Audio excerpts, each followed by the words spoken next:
Now, Ghana is among a number of countries in Africa facing a sovereign debt crisis. Now, with a public debt stock of over 500 billion cedis, the country was compelled to seek bailout from the International Monetary Fund.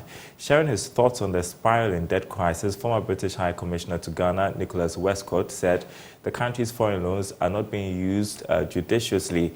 The professor at the SOAS University in London says more effective mechanisms must be developed by Ghana and other African countries to contain the effects of the economic crisis.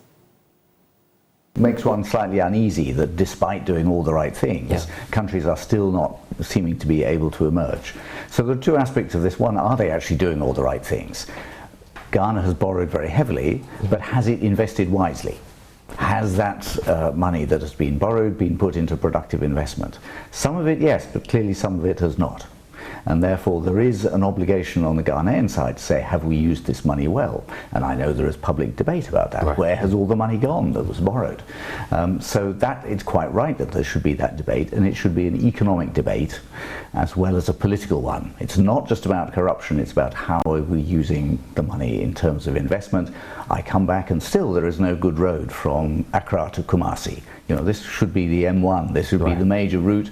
There should have been a dual carriageway there, 20, 30 years ago, but still it is not built.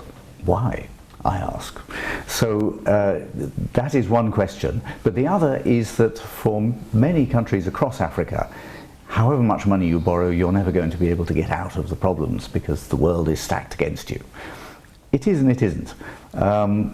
There are opportunities out there, and we've seen from the way that Asian economies grew that it is possible to get out of this cycle of poverty. Right. But Africa has not yet achieved that transformation which we are arguing for in asset.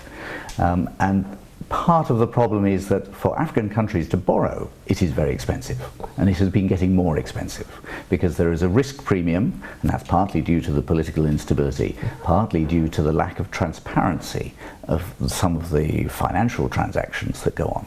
And there is therefore steps that can be taken within African countries, including Ghana, to make it cheaper for them to borrow money and therefore have a better chance.